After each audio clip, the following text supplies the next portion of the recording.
కార్తీక పురాణం 3వ అధ్యాయము.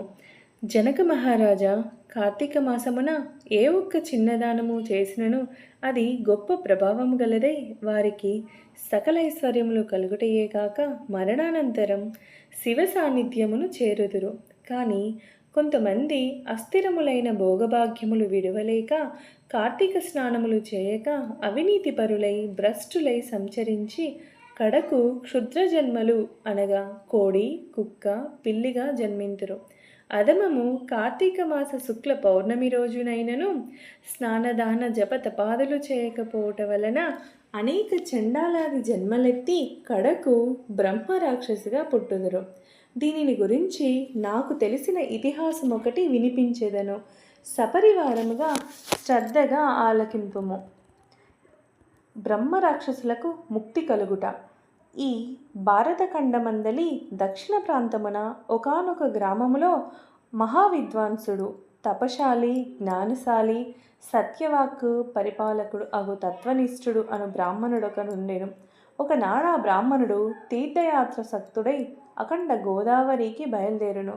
ఆ తీర్థ సమీపమున ఒక మహా వటవృక్షముపై భయంకర ముఖములతోనూ దీర్ఘ కేశములతోనూ బలిష్టంబులైన కోరలతోనూ నల్లని బాణపొట్టలతోనూ చూచువారికి అతి భయంకర రూపములతో ముగ్గురు బ్రహ్మరాక్షసులు నివసించుచు ఆ దారిన పోవుట బాటసారులను బెదిరించి వారిని భక్షించుచు ఆ ప్రాంతమంతయు భయకంపితం చేయుచుండిరి.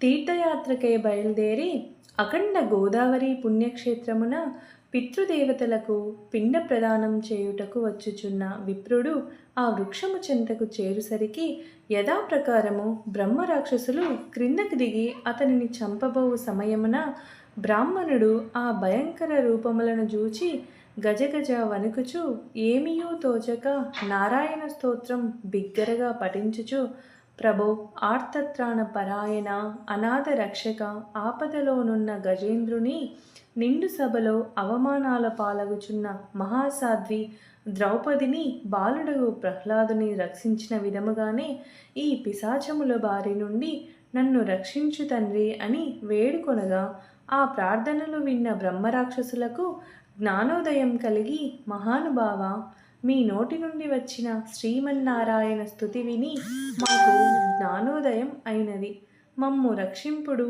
అని ప్రాధేయపడిరి. వారి మాటలకు విప్రుడు ధైర్యం తెచ్చుకొని, ఓయి మీరెవరు, ఎందులకు మీకీ రాక్షస రూపంబులు కలిగెను, మీ వృత్తాంతము తెలుపుడు అని పలుకగా వారు, విప్రపుంగవ, మీరు పూజ్యులు, ధర్మాత్ములు, వ్రతనిష్టాపరులు. మీ దర్శన భాగ్యం వలన మాకు పూర్వజన్మమందలి కొంత జ్ఞానం కలిగినది. ఇక నుండి మీరు మా వలన ఏ ఆపద కలగదు అని అభయమిచ్చి అందొక బ్రహ్మరాక్షసుడు తన వృత్తాంతమును ఈ విధంగా చెప్పసాగెను. నాది ద్రావిడ దేశం, బ్రాహ్మణుడను. నేను మహాపండితుడని గర్వము కలవాడినై ఉంటిని.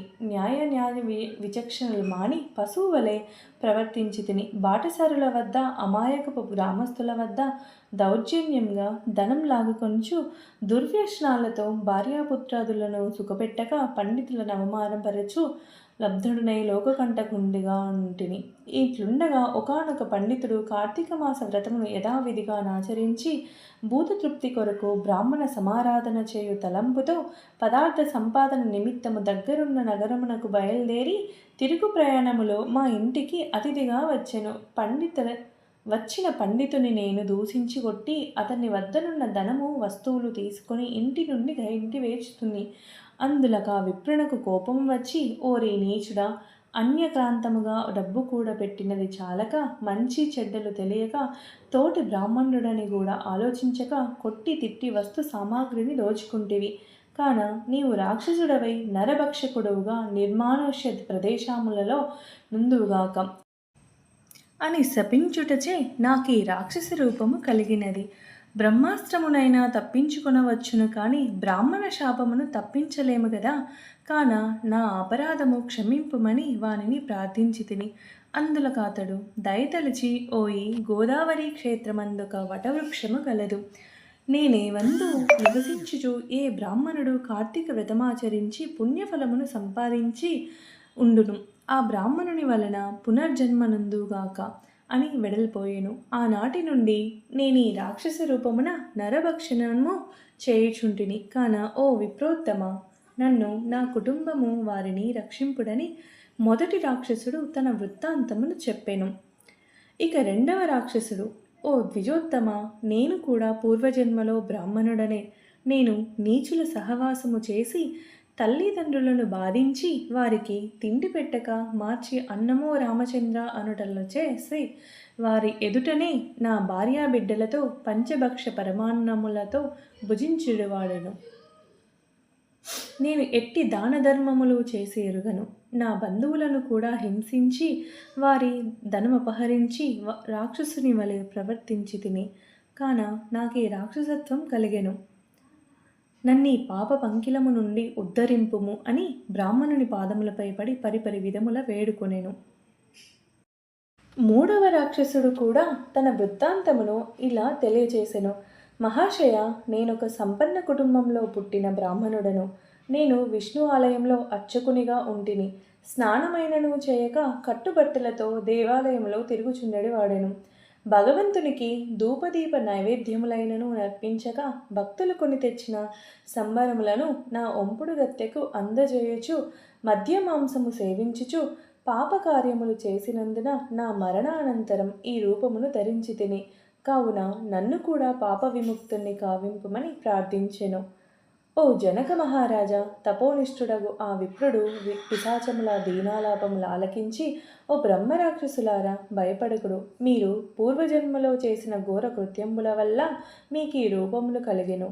నా వెంట రండు, మీకు విముక్తిని కలిగింతును అని వారి నోదార్చి తనతో కొనిపోయి ఆ ముగ్గురి యాతన విముక్తికై సంకల్పం చెప్పుకుని తానే స్వయముగా గోదావరిలో స్నానమాచరించి స్నాన పుణ్య ఫలమున ముగ్గురు బ్రహ్మ రాక్షసులకు దారపోయగా వారి వారి రాక్షస రూపములు పోయి దివ్య రూపములు ధరించి వైకుంఠమున కేగిరి.